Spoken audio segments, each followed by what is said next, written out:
तभी आशी की ताई जी अपनी बेटी काजल से कहती हैं, देख ले, तुझसे कितनी सुंदर है और उम्र में भी छोटी है, लेकिन देख कैसे पैसे वाले घर के लड़के को फंसा लिया। और एक तू है, हर हफ्ते पार्लर के लिए अपने मुंह पर पता नहीं क्या क्या करवाने के लिए पैसे लेती है। और फंसाया भी तो किसे? अपनी ही कॉलोनी के उस नाई को, जिसके साथ जिंदगी भर लोगों के बाल ही काटती रहेगी। क्या करेगी जिंदगी में? कुछ भी नहीं।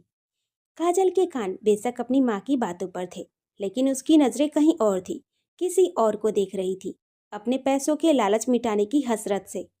वेद और आशी इस वक्त एक दूसरे के बेहद करीब होकर डांस कर रहे थे।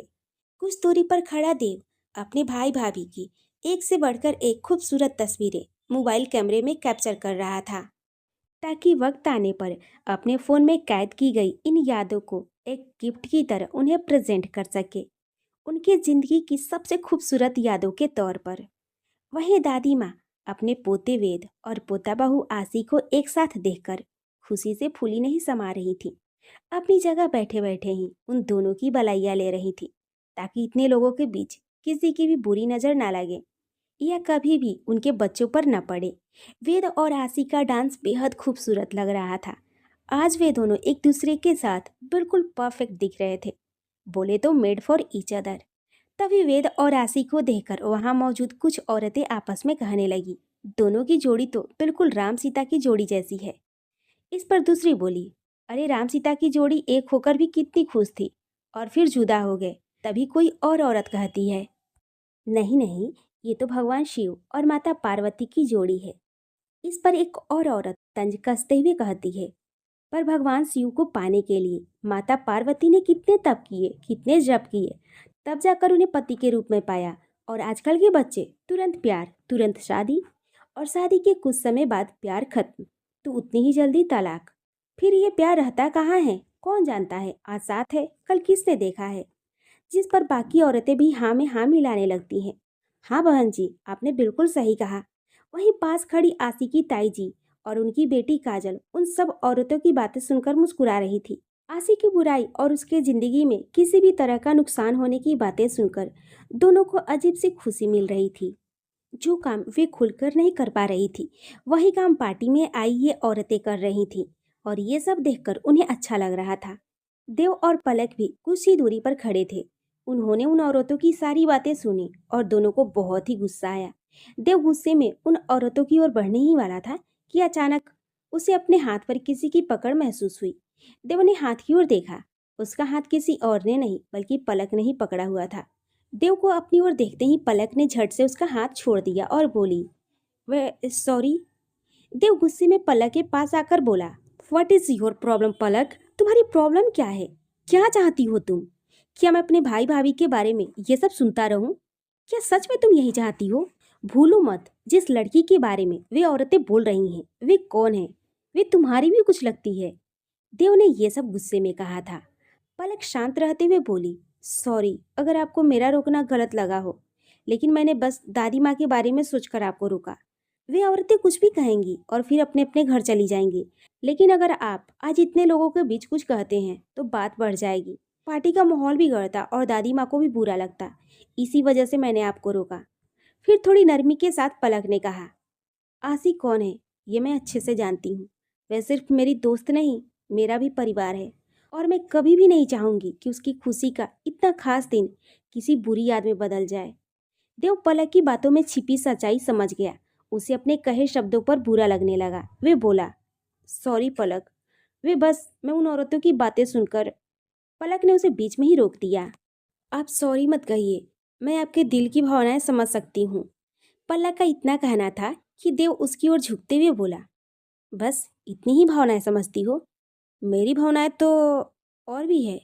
कभी फुर्सत मिले तो उनके बारे में भी सोचना। मैं इंतजार करूंगा। ये कहते हुए देव हल्के से अपने होठों से पलक के कान को छूते हुए फुसफुसाया, काजल लगाती हो तो तुम्हारी ये आंखें, पलक, काजल से सनी ये खूबसूरत आंखें किसी भी बेचारे के दिल को घायल कर सकती है। इतना कहकर देव वहां से चला गया। पलक उसकी बातों और हरकतों से शर्म से लाल हो गई। वहीं देव उस ओर बढ़ गया जहां आशी और वेद खड़े थे। तभी देव थोड़ी तेज आवाज में कहता है, भाई भाभी, डांस का आखिरी स्टेप ऐसा होना चाहिए यहाँ खड़े हर एक मेहमान का मुंह खुला का खुला रह जाए। वैसे सच कहूँ तो मुझे अपने भाई से बिल्कुल भी उम्मीद नहीं है, पर तुमसे बहुत उम्मीद है। इसलिए आज दिखा दो अपना जलवा कि तुम क्या कर सकती हो। कि पिटपासी और सॉरी भाभी। देव की बातें सुनकर वहां मौजूद सभी मेहमान और दादी माँ खिलखिलाकर हंस पड़ते हैं। तभी आसी, जिसने देव की बातें सुन ली थी, एक नज़र सबकी ओर देखती है और फिर एकदम से वेद के सामने आकर खड़ी हो जाती है। वह वेद के चेहरे पर अपने दोनों हाथ रख देती है। इस वक्त आसी और वेद का चेहरा बिल्कुल आमने सामने और बेहद करीब था। तभी आसी वेद का चेहरा थोड़ा अपनी ओर झुकाकर उसके माथे पर अपने होठ रख देती है। आसी और वेद के इस खूबसूरत पल को देखकर वहां मौजूद सभी लोग हुटिंग करने लगते हैं और जोरदार तालियां बजाने लगते हैं। वहीं वेद, जिसे आसी की तरफ से ऐसी किसी भी हरकत की बिल्कुल भी उम्मीद नहीं थी, वह उसकी इस हरकत से एकदम से हैरान हो जाता है। लेकिन जैसे ही वे आसी के नरम और मुलायम होठों के छुअन अपने माथे पर महसूस करता है, उसकी आंखें सुकून के साथ बंद हो जाती है। वेद की बंद आंखों को देखकर आसी के होठों पर भी एक प्यारी सी सुकून भरी मुस्कान खिल जाती है, जो बेहद रेयर थी। आसी की इस हरकत पर जहां सब लोग खुश होकर तालियां बजा रहे थे, वहीं आसी की ताई जी और उनकी बेटी काजल दांत पीसते हुए गुस्से से आसी की ओर देख रही थी। उन्हें बिल्कुल भी अच्छा नहीं लग रहा था कि आशी इतनी खुश कैसे रह सकती है और कैसे इतने अमीर खानदान में उसकी शादी हो गई। वे तो बस हमेशा की तरह आशी की जिंदगी में दुख ही देखना चाहती थी। उसकी खुशियां उनसे बर्दाश्त नहीं हो रही थी। आशी और वेद के उस खूबसूरत पल के साथ आज का ये प्रोग्राम खत्म हो गया। सारे मेहमान खाना खा पीकर आशी और वेद को उनकी आने वाली जिंदगी के लिए ढेरों शुभकामनाएं देते हुए अपने अपने घरों के लिए निकल गए। दादी माँ के कहने पर आशी के परिवार वालों के लिए गेस्ट रूम तैयार करवा दिया गया था। अब घर के सब लोग भी काफी थक चुके थे, इसलिए दादी माँ ने सबको आराम करने के लिए कहा। तभी देव बोल पड़ा, ये क्या बात हुई दादी माँ? आशी भाभी की मुंह दिखाई तो बाकी सभी मेहमानों ने कुछ न कुछ तोहफा देकर कर दी, लेकिन अपने घर में से किसी ने भी कुछ नहीं दिया। क्या घर में आई नई बहू के लिए परिवार की तरफ से कुछ देने की रिवाज नहीं है? देव की बात सुनकर दादी माँ बोली, बात तो सही है देव। वैसे हमने अपनी बहू आसी के लिए एक खास तोहफा रखा है, लेकिन आज वे काफी थक गई है, इसलिए सोचा कल दे देंगे। पर कहते हैं ना, कल करे सो आज कर, आज करे सो अब। तो क्यों ना आज ही दे दिया जाए। इतना कहकर दादी माँ पलक को अपने पास बुलाती हैं और थोड़ा झुकने को कहती हैं। पलक वैसा ही करती है, फिर सिर हिलाकर वहां से चली जाती है। और जब वे वापस आती है तो उसके हाथ में दो लिफाफे होते हैं। पलक दादी माँ के पास आकर दोनों लिफाफे उन्हें थमा देती है और फिर थोड़ा हटकर खड़ी हो जाती है। काजल की नजरें पलक से होते हुए दादी माँ के हाथ में पकड़े उन लिफाफों पर टिक जाती है। आसी की ताई जी और ताऊ जी की नजरें भी वहीं जमी होती है। सभी के मन में उत्सुकता थी कि आखिर इन लिफाफों में ऐसा भी क्या है। दादी माँ आसी को अपने पास बुलाते हुए कहती हैं, आसी इधर आओ। दादी माँ की बात सुनकर आसी उनके पास आकर घुटनों पर बल बैठ जाती हैं, क्योंकि दादी माँ इस वक्त व्हील चेयर पर थी। आसी को अपने पास देखकर दादी माँ प्यार से मुस्कुराती हैं और कहती हैं, तुमने हमारी वेद की जिंदगी में आकर हमें बहुत बड़ा तोहफा दिया है। शायद तुम्हारे इस अनमोल तोहफे के बदले हमारी भी जिम्मेदारी बनती है कि हम अपनी पोता बहू को कुछ खास दें। तो ये हमारी तरफ से तुम्हारे लिए एक छोटा सा तोहफा है, इसे अपने पास रखो। वहां मौजूद सभी लोगों की नजरें उस लिफाफे पर टिकी हुई थी। तभी आसी बोलती है, दादी माँ, सच में मुझे किसी से कुछ भी नहीं चाहिए। बस आप अपना आशीर्वाद दीजिए कि मेरी जिंदगी में जो कमी है, जो नहीं है, वे मुझे मिल जाए। अगर वे मिल गया तो मैं समझूंगी कि मुझे सब कुछ मिल गया। मुझे और किसी भी चीज की चाहत ना पहले थी न अब है। आसी के शब्द भले ही साधारण थे, लेकिन उन शब्दों की गहराई शायद वहां मौजूद कोई भी पूरी तरह समझ नहीं पा रहा था।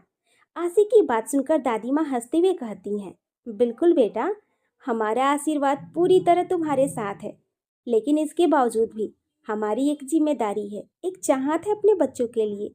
तो क्या तुम हमारी इतनी सी चाहत पूरी नहीं करोगी? दादी माँ की बात सुनकर आसी कुछ नहीं कहती, बस सिर हिलाते हुए उनके हाथ से लिफाफा ले लेती है, लेकिन उसे खुलती नहीं। ये देखकर दादी माँ कहती हैं, क्या हुआ बेटा, खुलकर नहीं देखोगी? एक बार देखो तो इसमें क्या है। आसी मुस्कुराकर कहती है, दादी माँ, आपने जो भी दिया होगा अपनी पसंद और प्यार से ही दिया होगा। मुझे पूरा भरोसा है ये आपने सोच समझकर ही दिया है। आशी के इस जवाब से दादी माँ बहुत ही खुश होती हैं और कहती हैं, धन्यवाद बेटा, लेकिन हम चाहते हैं कि तुम इसे देखो। अब आशी माना नहीं कर पाती। वे पहला लिफाफा खोलती है। जैसे ही अंदर देखती है, उसकी आंखें हैरानी से फैल जाती है। उसमें स्विट्जरलैंड के 2 टिकट थे, यानी हनीमून पर जाने के टिकट। आशी समझ ही नहीं पाती कि वे क्या कहे। दादी माँ मुस्कुराकर पूछती हैं, पसंद आया ना? आशी मन ही मन सोचती है, पसंद? दादी माँ झटका लगा है। वेद के साथ हनीमून का नाम सुनकर ही डर लग रहा है। आशी को सोच में डूबा देखकर दादी माँ कहती हैं, और भी एक तोहफा है, उसे देखना मत भूलना।